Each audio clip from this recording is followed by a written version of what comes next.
State yesterday where some 43-year-old crazy guy named Anthony McRae, who has no affiliation with the school, just started shooting people on campus. And they got pictures of him, and they alerted everybody, and then they found him several hours later, and he shot himself in the head. There's no known motive at this point why he did it. 3 were killed, 5 wounded. Hopefully it ends at just 3 who passed away. And they've canceled all activities at Michigan State. I didn't realize Michigan State is as big as it is. 50,000 students, 19,000 live on campus, and that is where this crazy guy was doing all of that stuff. This is a crazy story too. There is a goalie in Belgium. His name is Arne Espiel. So last night, his team was playing another team in whatever European league they were in. This guy's 25 years old. There is a penalty in the box, so there's a penalty kick for the opposition team. And the 25-year-old makes a great save. He stops the penalty kick. And then he passes away. He collapses on the field, and the first thing we're all thinking about is Mar Hamlin, right? And they're going to do an autopsy. He just keeled over, and I'm wondering, did the ball strike the heart area of the chest? And like with Hamlin, it's that exact right time at that right spot, and it causes the heart to stop. I don't know. I don't know the answer to that. I just know that they're going to do an autopsy to figure it out. I don't know if they tried to use a defibrillator. Defibrillator. Thank you. Man, it's tough getting old. It's a tongue twister. Defibrillator. See you later. I don't know if they had enough medical personnel there. This is becoming a more and more common theme, huh? Where if you get hit in that chest area, I think like in lacrosse now, they've actually designed new equipment to take that into account, to protect that area of your heart. Because if you get hit with that ball at the right time now, no matter what your age is, look, this guy's 25 years old. Now, this could be entirely different. I haven't seen it, but isn't that the first thing that comes to your mind? Yeah, I mean, it's certainly as a soccer goalie it has the propensity to get hit in that spot. That would be truly remarkable if that's the case. Now, in a horrifying way, because it's such a rare chance that sort of thing happens. Well, just think of it this way, okay? If you're a goalie, you're using every bit of your body to protect the goal. You don't care what it hits. So he's just trying to get in front of it. He's not thinking, if the ball hits me in the chest, that could be dangerous. He's just going, I'm going to stop this with my face if I have to stop it. And so we'll have to wait and see. But, man, it is crying crazy. Good note. I just got this from a proud grandparent, okay? Houston Middle School. Their cheerleaders were down in Orlando over this past weekend participating in the national championships. So they have all age groups there, right? And they're competing. The world championships, actually, because they got teams, programs, schools from all over the world that come down there to Orlando. If they're good enough, they probably have to put up a bunch of money to be in the competition. Big business for somebody. That Universal Cheerleading started right here in Memphis. But they won the national and world championships, the Houston Middle School girls. Congratulations. By the way, they had the highest overall scores of any teams of any age groups. Like they were near perfect. That's something else. I don't know who the coach is, but got to be proud. And you can bet, because now there's all kinds of scholarships for cheerleaders, right? And pom-pom girls. How many offers do these girls get now from high schools first and then colleges later, if they're that good? It's going to be like football. It's going to trickle down where they're going to start getting offered in middle school. They just see potential in somebody that's going to be a good cheerleader. And then they start weighing them and looking at body fat content. That's right. And everything else. Welcome to the crazy, crazy world. NIL money. I heard Eli and Greg discussing this And I'm skeptical like they are. So yesterday, Jim Strickland, our mayor, and I need to get him on to talk about these new buildings and where that money's going to go and how the politics of it all is working. But yesterday he announced that they are seeking an architectural designer to build a $52 million stadium at the site of where the Mid-South Coliseum stands. Will they be using part of the Mid-South Coliseum in it? I think ideally they want to. Is that cost efficient? I don't know. I have no idea. But I think it was Eli who said it. And Eli, is a bit of a curmudgeon we've heard over the years. But skeptically, he goes, I don't think you can build anything for $52 million. And I'm with him there. You may start at $52 million, but I will say this. I believe they built, which they call the Erector Set, right, down in Orlando. When Central Florida built their stadium, 40,000-seat stadium, I think they spent $40 million on that. And they were able to do it. Look to see how long ago. It's not Bright House Stadium anymore. Whatever the darn stadium is at UCF. Addition Financial Arena. Yeah. It was a fine business. Yeah. Well, they changed the name. Whoever puts up the money, they get to name it. Wow. I don't know if this is the right one. Construction costs $107 million. Oh, maybe it was $100 million. Maybe it was. And that's cheap. I mean, that's a cheap building. And how many years ago was that? So it's $40,000 at $100 million. That's what it was. 2006. They broke ground, opened in 2007. So construction costs would have been from 2006. So we're talking 17 years ago. You could build a cheap stadium for $40,000 for $100 million. Now think of labor costs going up and materials. So I know this is going to seat 8,000 to 10,000, I believe, the 901 FC stadium that they want. I think that's about the number they're looking at. And I'm sure it'll be no frills, although I always wonder how close can the architectural designs get to the real building. Because if you look at the renderings of this and also of Simmons Bank Liberty Stadium, I mean, they're going to knock you out how good looking they are.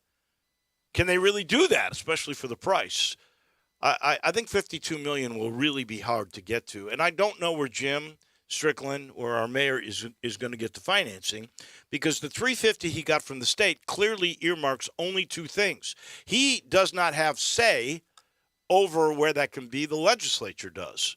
So if the legislature says we're giving you $350, you have to use it for FedEx Forum and for Simmons Bank Liberty Stadium. That's what we're giving you the money for. You can't take the money and decide where you're going to go with it.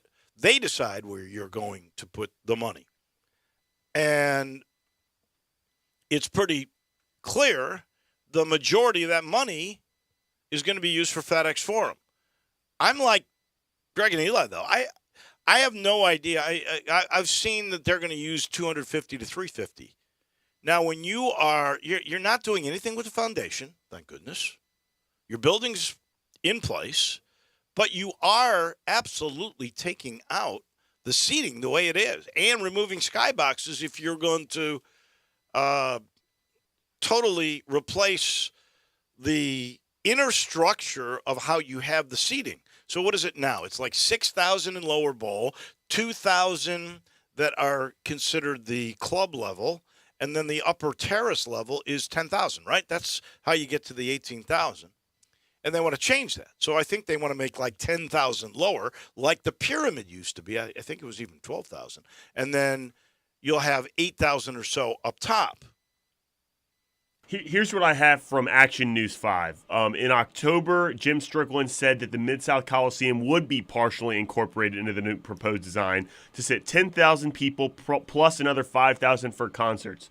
But these documents posted on the city's website reveal the plans to demolish the Coliseum, replace it with this $52 million multi-use stadium that would seat anywhere from 6,500 to 8,000 people. I have no idea how you could incorporate, and they used the example, which, I thought of myself, where on Union Avenue, Chick-fil-A, which, by the way, if you go over there at any hours that it's open, there will be a line for 20 minutes. Into the street. It's astonishing. But so what they did, there was a church there, and they thought it was kind of a cool facade. But they took away the church, and it's just the front thing that's not even attached to the building. Not attached to anything. Right. So that's easy. That's like on Beale Street. What is it? The guy used to have the goat days. Had a goat back there.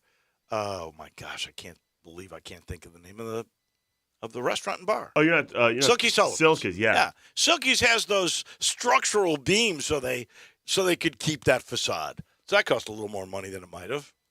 But how are you going to incorporate any of the seating of the Mid-South Coliseum? Or like, is that important to everybody to have like an outside wall that might touch the new stadium? I mean, I don't understand the need for that. We could put a plaque there so you remember it every time you go by. Put a statue of Elvis there. What would be a memorable, I guess, Elvis? What would be the most memorable concert or event that took place in the Coliseum? There's three things that people always talk about with the Mid-South Coliseum. These three. And in no particular order, okay? There's Elvis, there's the Beatles, and there's wrestling, particularly Monday Night Wrestling, every night. There you go. Every Monday night. So those are the three statues: Elvis, the Beatles, and Jerry Lawler. There you go. I'm okay with that. I'm sure Jerry would be okay with that. Hopefully, by the way, Jerry is progressing. Last I've heard is that he's walking. He's actually out of the hospital rehabbing.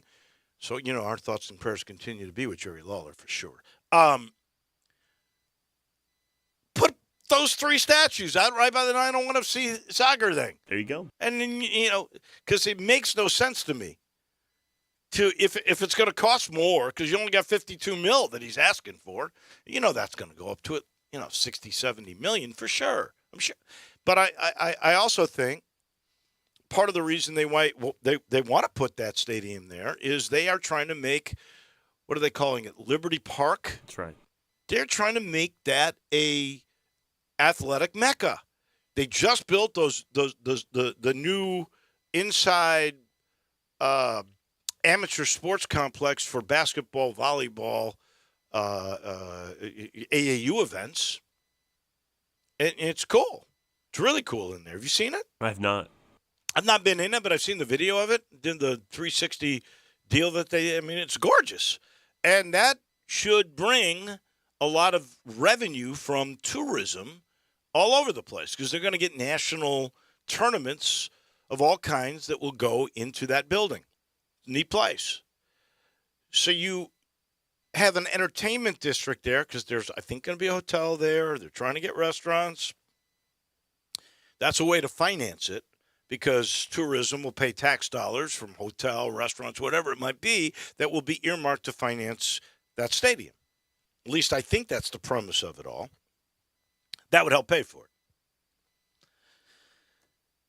I hope they get it because it's pretty clear to me that the state money is not going to go to that. So Jim's got a plan because he just made it well known that he wants money or he wants an architect to get going on this thing. So didn't they originally, wasn't there like a $300 million proposal or something? Wasn't $300 million associated with the original idea, or am I making that number up? I think originally, and this may be the total, Jim Strickland was hoping to get, or he knows the price tag on everything he wants. That included, by the way, AutoZone Park renovations. I think it was 600-something million, 680, something like that. I see. He was never hoping to get that much from the state. He was hoping to get 350 to 500, and it looks like he got 350. I see. Apparently they've done a really nice job of doing a facelift at AutoZone Park. It certainly needed a new Jumbotron because that thing had pixels missing all over the place. It was really old technology. That's It right. had really fallen behind. And, I love AutoZone Park. It was such a gem. When that was when Allie Prescott was over that project, and of course you had Jernigan and a lot of forward-thinking people, and the mayor was involved then too. I mean, they made the greatest minor league ballpark at that time by far, and they spent double what anybody else had ever spent on it, $67 million, I think it was back then. They need to keep that a gem. It's too gorgeous and too important to downtown. I mean, that helped in bringing back downtown. You had Beale Street on the one side, and then you had AutoZone Park being built, and people were coming downtown. And I think it was a renaissance. It was the beginning of the renaissance for downtown, and a lot of the growth with residents there and everything else, I think you can tie back to that. So they have to take care of AutoZone Park. I agree. They're doing so much nonsense in the game, or not in the baseball game, but on the field to try and attract people to go there. People will go if the stadium is nice and well kept up with. Crazy, just crazy costs on things these days. But I truly hope 901 FC gets their stadium, because I think it has been soccer's been, since I've been here, there has been soccer in the DNA of the Memphis sports fan. Going back to the Storm and the Americans, there's always been a group that really loved soccer and attended soccer. And when 901 FC first opened, I mean, they were drawing 6,000, 7,000 people out of AutoZone Park. So and it's clear that the St. Louis Cardinals are so important to baseball in this town. They don't want the games there. They want that stadium to be only baseball. I get it. It's really expensive to change the field all the time. And frankly, the field stinks for both teams because they change it so often. So I really, truly hope that this stadium and that 901 FC stay together and that they build it for them, because I think it'll be used. Heck, Memphis soccer could use it. They need a better place to play. And high schools could use it. High school football games maybe could be played on it, depending on the turf. It seems to me it's a win-win if you get the $52 million somehow, some way, and a lot of that could be figured out with the tax district. We'll all have to wait and see. I am sitting in the Family Leisure Studios. Don't forget Family Leisure. They're cooking up a new sale for you. Got to get a hold of Billy and Lindsay today and figure out where they're going, because I was told the floor model sale was ending yesterday, but who knows? Go check it out. Get to I-40 and Whidden Road. Ask about the floor model arcades. Ask about the pool tables and the patio furniture, even the game tables or the floor model trampolines. They were giving you this price if you went there and sweet-talked them on Valentine's Day. They might give you that $2,100 installed price on those new safe trampolines. Kids love those things for sure. Good way to get them in shape with a trampoline. Just head over to I-40 and Whidden Road and see our friends at Family Leisure. We will talk football with Jeff Moore. He's coming your way in just a minute. It is our last day with Jeff as we wrap up the Super Bowl with him for sure. Does he think the James Bradbury defensive hold was a good call? We'll find out in a minute. And a reminder, our title sponsors, Homer Skelton Hyundai in Olive Branch. I told you yesterday there is a new deal on Genesis cars, and I was not lying at all. This is a cool deal. You can now, throughout the month of February, get a Genesis G70. Now, that's the littler one that is about as fast as a rocket ship, okay? And with the way the financing is working at Homer Skelton Hyundai, they literally are going to pay you to finance the car with them. If you, in the month of February, want to get the all-new Genesis G70, they will give you a $1,000 rebate if you finance with Genesis. It's called Genesis Motor Finance.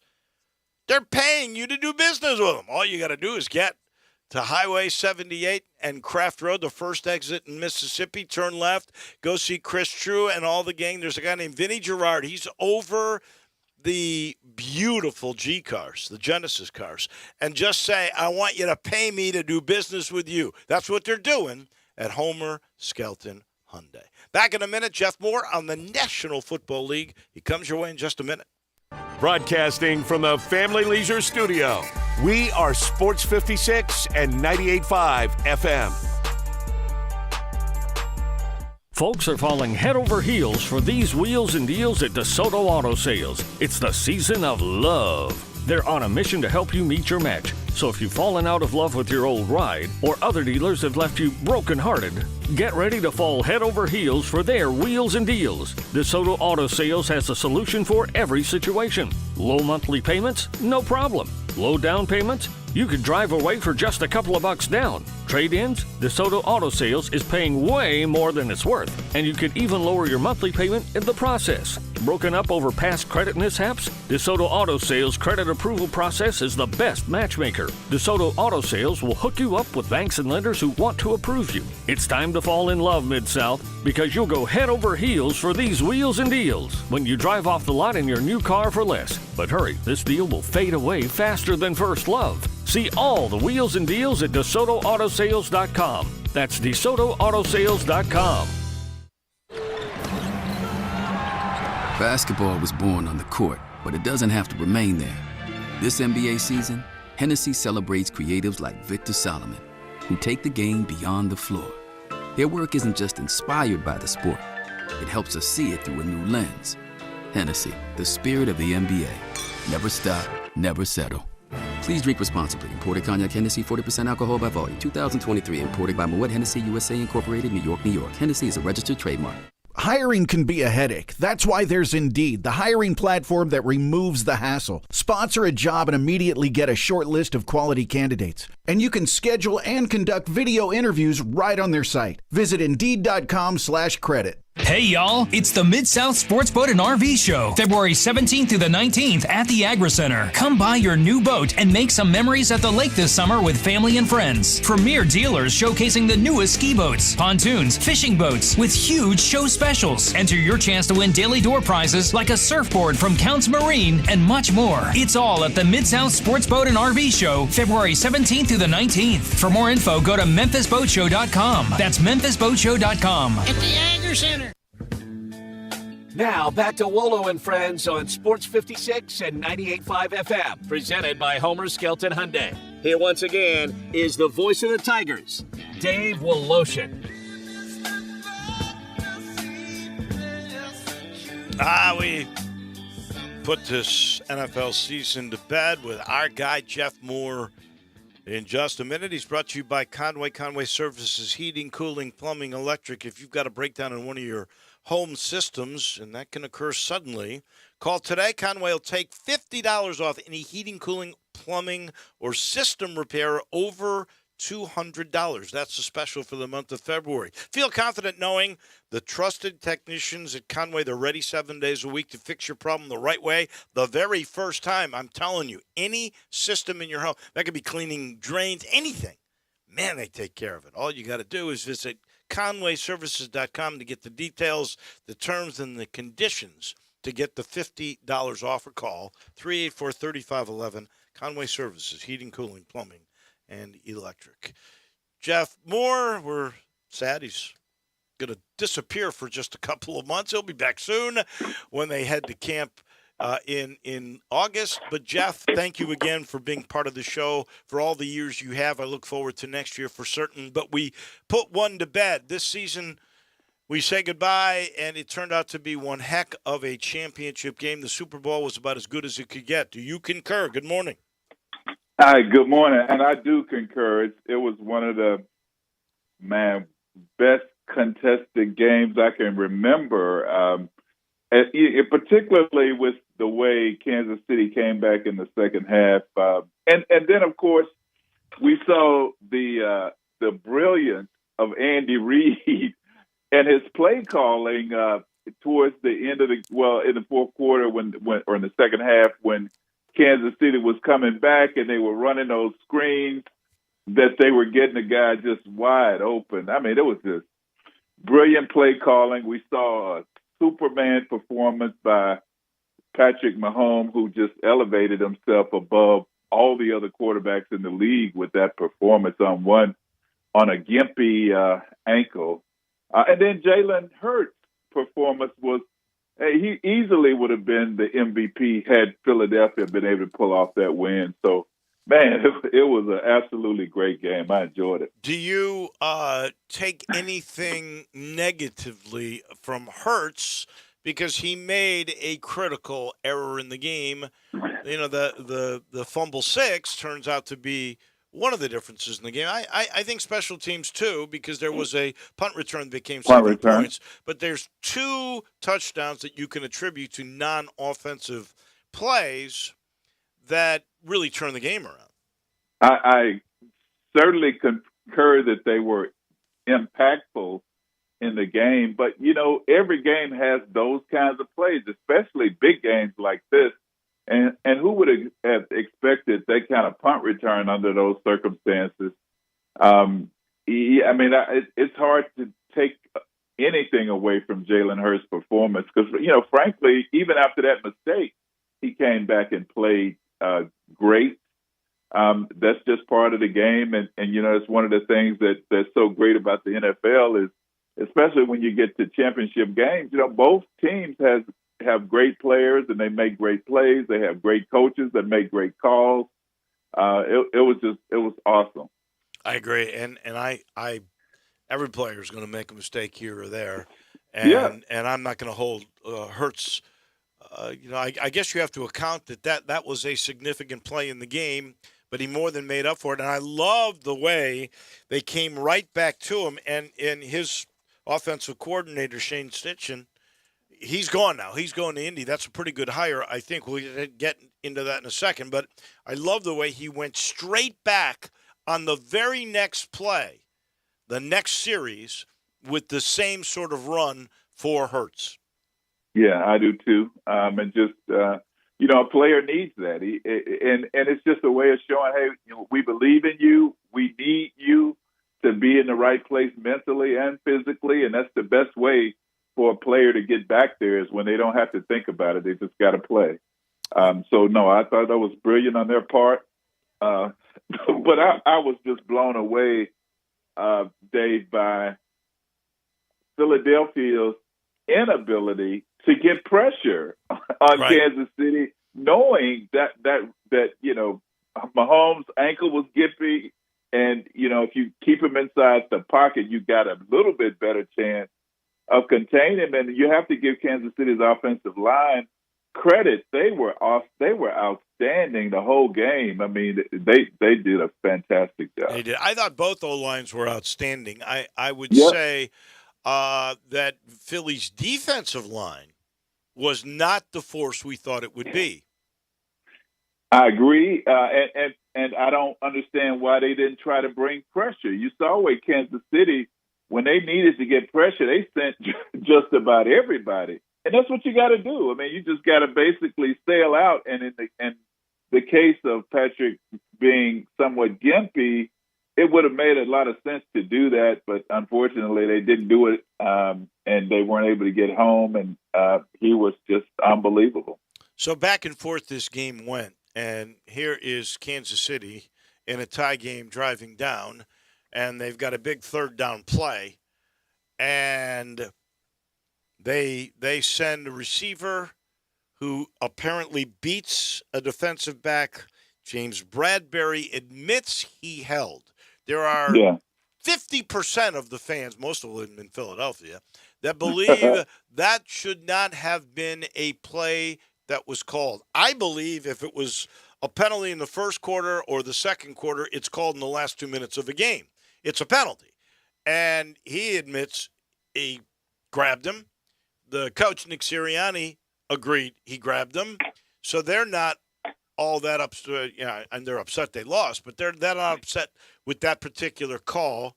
Tell me what you thought of it. I thought it was the right call. I think, whenever you impede a receiver's progress like he did, you got to throw the flag. I don't care what time of the game or what period of the game it is. It's a penalty, and the defensive guy has to be smarter than that. There's a way for him to play that receiver maybe closer to the line of scrimmage. You got 5 yards to be physical, but you can't do it at that point. And a critical game like that, you just got to be at the top of your game mentally and physically. and it's unfortunate, but hey, that's just part of the game. Players are going to make mistakes. I've heard interesting analogies about all this, and the best one that I think makes no sense is that they showed on a prior play the same guys, Juju Smith, Schuster, and James Bradbury, where earlier in the game, Juju vehemently complained about being held. Because he didn't complain in this one, they don't think it should have been called. It's crazy. It was absolutely the right call. All right, so Kansas City ends up getting the W. That's 2 Super Bowls and 2 MVPs for Patrick Mahomes in 6 years. He's only 27. There was a great headline on the website of ESPN that called him the GOAT in training. How many Super Bowls is Patrick Mahomes going to get? Man, he may get 1 or 2 more. Dave, I really think the quarterbacking in the AFC is going to continue to get better. And they're going to be challenged. Cincinnati was knocking on the door. Buffalo was knocking on the door. I could see him getting 1 or 2 more before his career is over, but not soon. I think, I think these other teams are going to elevate their game and give them a run for their money next year. All right, let's drift off because I agree with you. The NFL is pretty hard, and what we witnessed with New England does not happen in very many eras. So let's wait and see. Everybody, I saw this. I got to give Tony Kornheiser credit. They were talking about the greatest start in NFL history because now Mahomes has won 2 in 6 years. Right. You go back to the beginning of the league. And I can't believe I can't think of the quarterback's name at the moment. He won the first 4 or 5 championships of his career. That's the best start. Otto Graham, maybe? I think it's Otto Graham. Go back to that. So you're right. Quick shots here. What did you think? Indy went through 14 different candidates. Thank goodness they didn't settle on Jeff Saturday. They hired the Philly OC, who was brilliant, Shane Steichen. What do you think of that? I think it's a good hire. He's a guy that did a good job with Philly, did a good job, I think, with the Chargers. If I'm not mistaken, was on another staff. But he seems to be a guy that has a real good offensive mind and gets the best out of his talent. So, I think that was a good hire, certainly a better hire than Jeff Saturday. And then we learned the word yesterday that Conrad Dobler, the St. Louis Cardinal, who was All-Pro, I think, 3 times in his career in the 70s, passed away. He was known as the dirtiest player ever. I think that might be right. He played alongside Dan Dierdorf on some great teams. I think Jim Hart was their quarterback. Did you ever – I'm trying to remember your era. Did you ever play against them, or is that a little bit before you?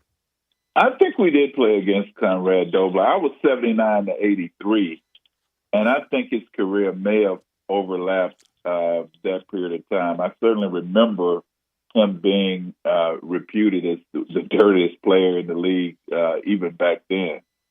I am told that off the field he was really a great guy. On the field he was fearsome, and man, they had video of him doing some really nasty things. And that was back in the 70s when they didn't have as many views as they got now. That's for sure. All right, moving forward, since we won't talk to you for a couple of months here, what do you think are the best storylines of 2023? And let me start with Aaron Rodgers. Will he be in a Green Bay uniform, a New York uniform, with some yogi in a mountain? Where do you think Aaron Rodgers will be next year? I don't expect him to be in a Packers uniform. I would not be surprised to see him go to the Jets. I think that'd be a good fit for him. Tampa would have been, but I think the Jets' young defense and the way they're playing, they've got guys. I think that's all they need is to plug in a quarterback, and they'll be more competitive. So I don't think they'll be with the Packers. All right, as we shift to 2023, Kansas City is the favorite to repeat. Philly is up there. A lot of people have San Francisco high, based obviously on their defense and on McCaffrey, because we don't know who the quarterback is going to end up being. I guess you got to throw Cincinnati in there because they're awfully good too. Buffalo, you got to put back in there, and you got to figure Josh Allen will have a better year. Where do you think this all heads? What are your favorite storylines for next season? I'm really curious to see how Philadelphia rebounds from this Super Bowl run. You know, a lot of times the team that loses kind of drops off the map the following year. But this is a young team that's well coached, that really seems to play well together and love each other as teammates. I would not be surprised to see them come back and be dominant again in the NFC East because they've got a young, hungry quarterback. And then, you know, I love the Chargers. I love their young team and their quarterback. I think Jacksonville is going to make some noise. So yeah, I mean, it'll be interesting to see. I hope your Bears can get some help for their young quarterback and be a lot more competitive, especially if Aaron Rodgers is left. I just saw this thing where I want to say they're plus 1,000 to win the Super Bowl or something like that, one of the higher ones. But they think that's a good buy because you're right. Rodgers wouldn't be in there. I certainly don't think Minnesota's going to be as good. I could be wrong. Detroit will probably be better, though. They seem to be coming on. You know, but that division certainly is up for grabs. It is. It is. What about San Francisco? How do you feel about that team and where they'll go and what direction with a quarterback? So it'll be interesting to see what happens with them. I think to have their quarterback be a question mark going into the season is going to be a challenge because you can see just from this past Super Bowl how important that position is, especially to have success in the playoffs.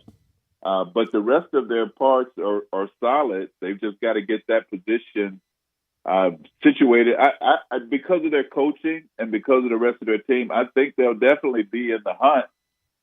But we'll just have to see how they get settled at quarterback. And I'm with you. I think that the AFC at the top, when you take a look at that quarterback position, you got Mahomes, Allen, Burrow. I mean, those are the three best quarterbacks, all in the same darn conference. Exactly. Yeah, so it'll be exciting to watch, and I'm sure we'll have some young guys step up that are surprises as far as rookies. But should be a great offseason. My hat's off to Kansas City. What a class organization from top to bottom. No doubt. As always, my friend, it has been just a joy to share the NFL with our audience for the last year, and I look forward to doing it again come 2023's football season. Look forward to it. That's Jeff Moore, our guy. He's brought to you in part by the Eflin Insurance Team. Matt and his guys, his professionals, they have all kinds of wonderful companies with which they will determine the best to protect you.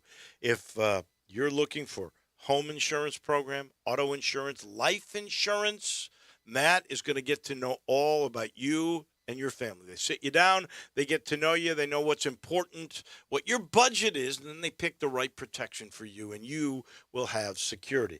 If you've got a small to mid-sized business, the Eflin Group, well, they're specialists in that size of company. If you want commercial insurance that is well thought out, he'll get to know your company. He'll get to know your personnel. He'll forecast it out. What's important? What have you got to protect? What's the budget to do it? And once again, you'll feel secure after you've talked with the Eflin Insurance Team. That number's simple, 901-386-GUR, which is 4777, but he put GUR in there because they are big Tiger supporters. Get protected, whether it's commercial or any other kind of personal insurance. The best way to go is with the Eflin Insurance Team. We pause for a second. When we come back, we go to Indy. We'll talk to our Hall of Famer, the guru of college basketball from the Sporting News. That is Mike DeCourcy, and he comes your way in just a minute.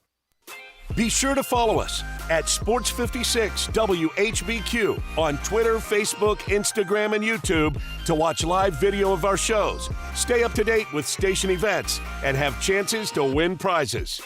Don't miss out on anything that's going on. Follow us at Sports56 WHBQ. When someone says, let's meet at the bar, what they mean is, let's meet at Bell Tavern. They sure don't mean, let's meet at a chain where it's loud, impersonal, and the food consists of things that were frozen a minute before you ordered it. No, they mean, let's meet at Bell Tavern, because Bell Tavern is the opposite of those things. Bell Tavern is where you go to have a conversation, maybe make some new friends, and have the best bar food in Memphis. The next time you want to have a drink and spend some quality time in a bar, the only place to meet is Bell Tavern. This show is sponsored by BetterHelp. When you're at your best, you can do great things. Working with a therapist can help you get closer to the best version of yourself. Because when you feel empowered, you're more ready for life's challenges.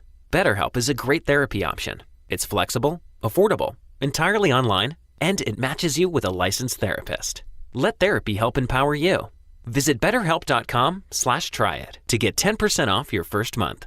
That's BetterHelp.com/tryit. Hey fellas, Bill Russell here at Russell Brothers Fine Jewelers, and you know it's February, and that's the month to show your love. The question is, how are you going to let your most special lady know how much you care about her? It doesn't matter if your favorite girl has been your wife for 47 or 48 years, or if you're just getting started with a relationship that you hope has real possibilities. Since 1985, Memphis gentlemen have been coming to Russell Brothers Jewelers to pick out that perfect gift for their sweethearts. Young men, older fellas alike. A ring, a bracelet, earrings, or a pendant. Jewelry is always the best choice for her. Much better than candy that will be eaten in 3 days or flowers that will be tossed out in a week.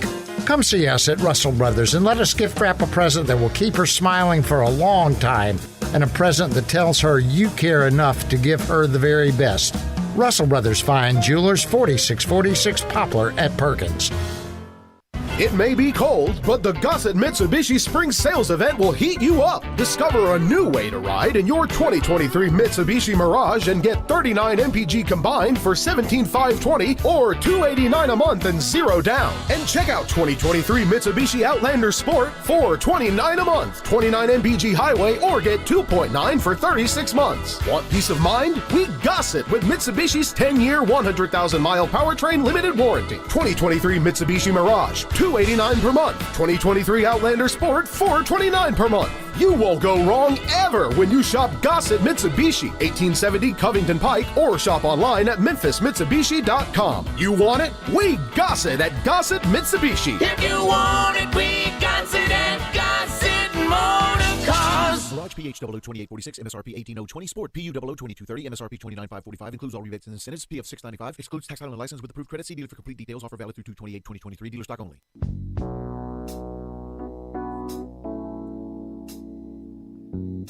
Now, back to Wolo and Friends on Sports 56 and 98.5 FM, presented by Homer Skelton Hyundai. Here once again is the voice of the Tigers, Dave Woloshin.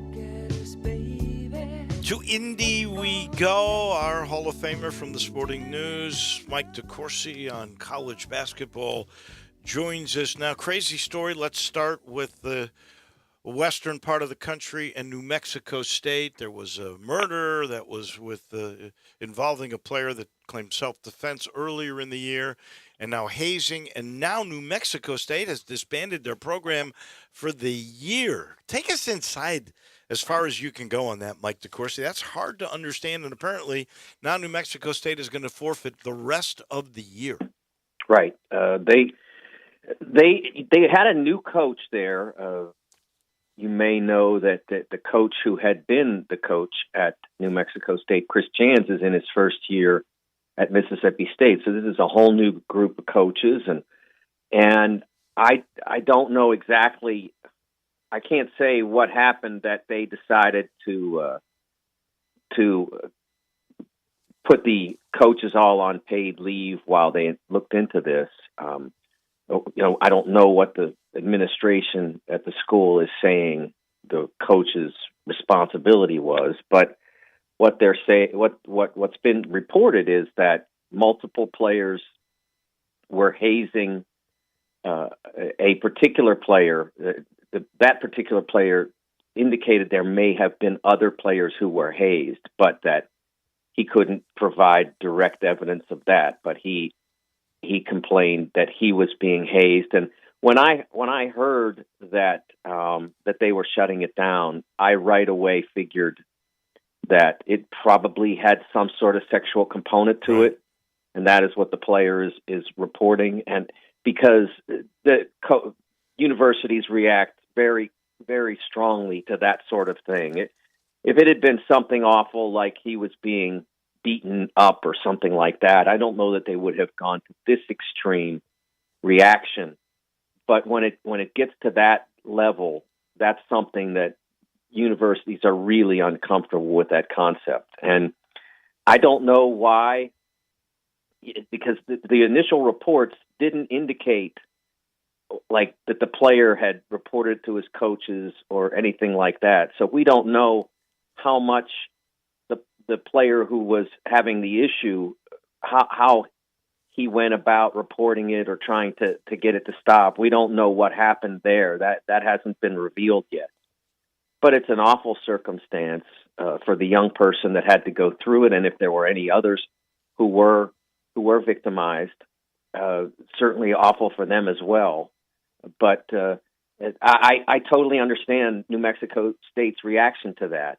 This can't happen, and it needed to, it needed to be called to the attention of the coaches for sure. I can't imagine it would have continued if it did, but maybe that's what happened. I can't say. I have no idea because I haven't read a single report that said what steps the athlete took to try to get it to stop, other than eventually reporting it recently to authorities, to someone in the university administration that reported it up the chain, and then of course the program was shut down. And by the way, that player did not want to charge criminal intent against these guys, but did feel threatened enough where he had to get it to stop. And apparently this coach was not very good with these sorts of things. I'm assuming that just based on the way he handled earlier in the year a player involved in a shooting that was his allegation is self-defense. And, that coach decided to get the players. Now, he said it was to get them out of harm's way, but he got everybody in a bus and got them out of town before the police could even investigate or talk to those players. And that was the first red flag on this guy. Right. And, the story that I've read about that shooting incident does seem to indicate, of course, one doesn't know for sure that the New Mexico State player was not, was put in a very difficult situation, let's say. Yeah. And that seems to be, and the fact that the authorities haven't brought any charges against him does seem to support that, although that doesn't mean they might not eventually. It does seem to support the idea that he was put in a very difficult circumstance at that point.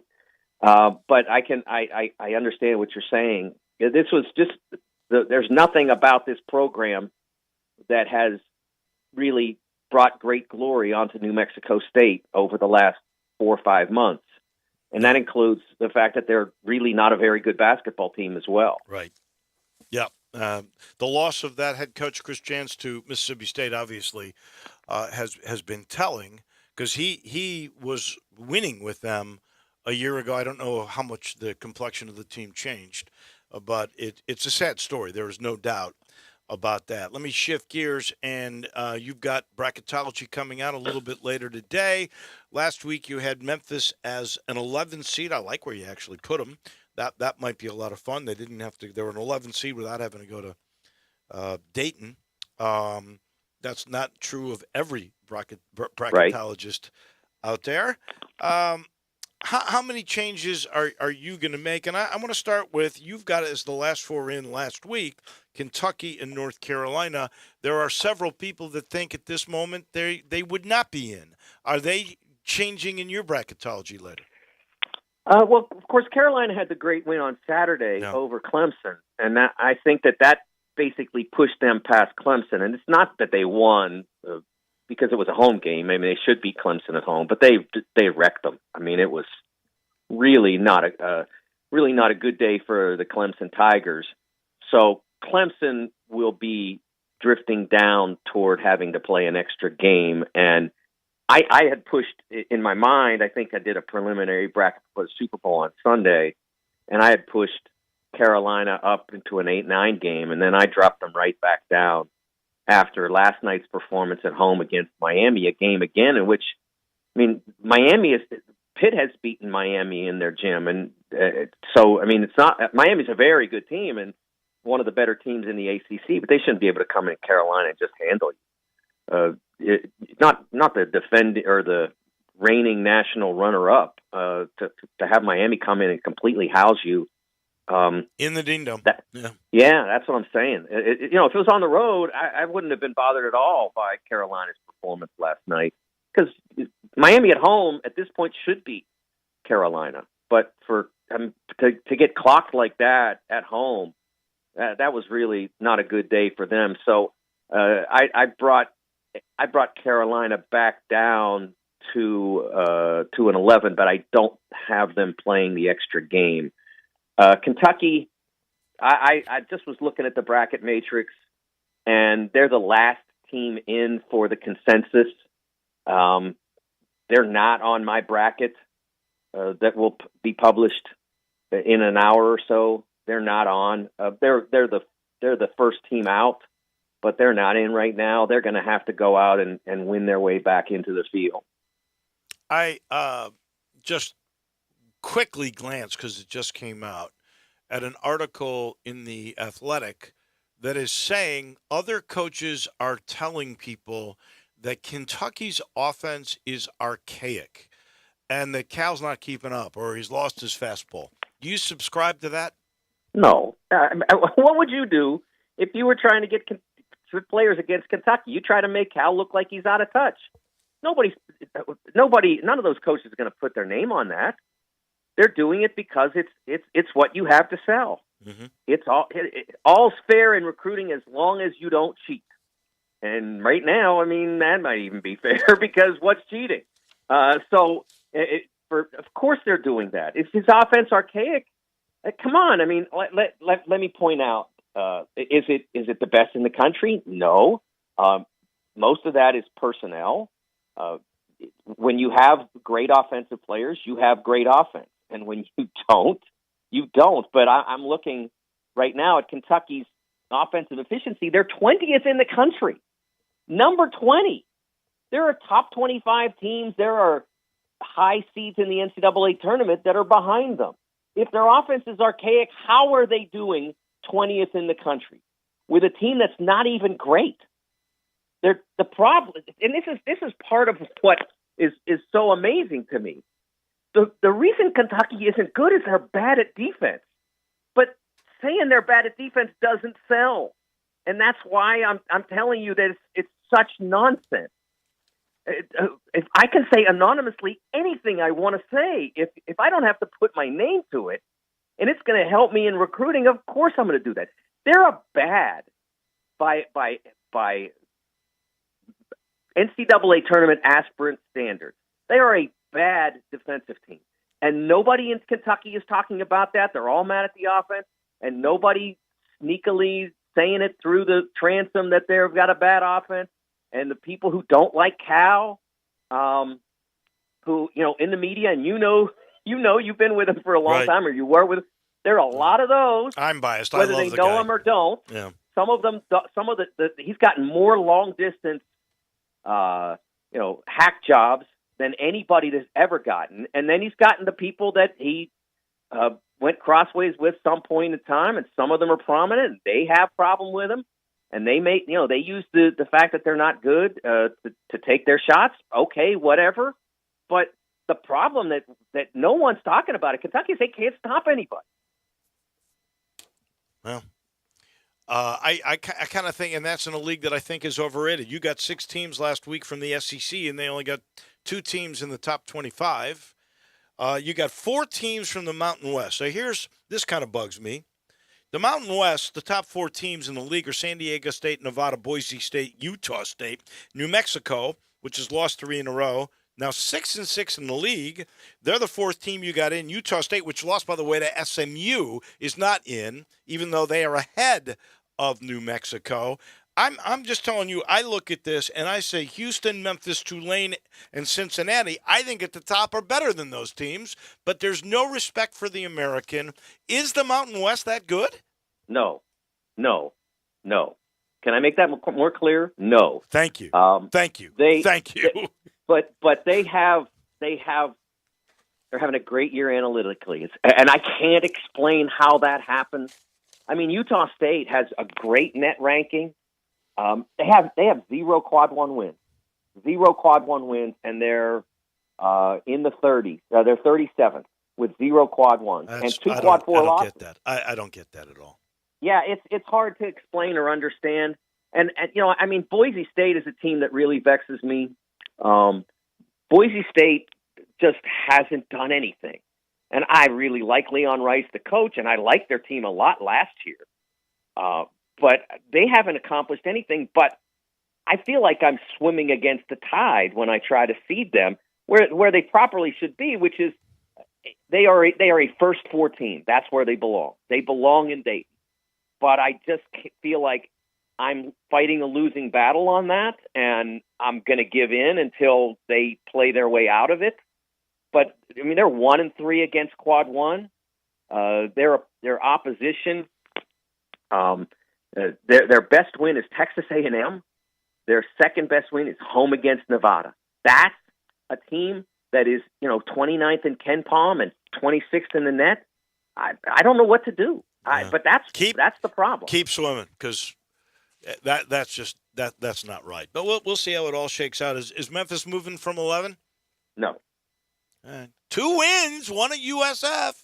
No, again. I mean, I never dropped them out, and there's a prominent bracket person that did. Yeah. And he wasn't me. But it's back in. He's back in. We're back in. We're in his good graces. And I'm not making you play an extra game. Yeah. So there's 2 pluses. I don't know. I could use the money in Dayton, honestly. No, just kidding. Thank you, Mike. We appreciate it as always. Dave. We'll do it again next week. That is Mike DeCourcy from the Sporting News. He's brought to you by Ken Garland, Custom Home Builders. I know, you're ready. You're going to build that dream home. Maybe you're looking for land. He's got it. Maybe you've got land. It's been in your family for generations. You're not sure how to utilize it. Ken knows, because that's what his dad before him have been doing. 65 years of Ken Garland Custom Home Builders. They know everything. They know how to renovate with all the new modern amenities. I call it renovation with innovation. So if you want the dream home, or you want your old home to have all those modern luxuries, just call my guy, 751-1632. Better yet, go to his website, see what he's all about, then make the call. You'll enjoy chatting with him, because he sees little details and the big picture all at once, and he knows the commitment you're making means he should work closely with you, which he does, and he'll give you exactly what you should expect: quality, on time, on budget. That's the way it works at Ken Garland Custom Home Builders. That'll do it for us tomorrow. SEC Hoops with Brett Norsworthy and some other surprises. We'll see you then. Johnny Radio's next.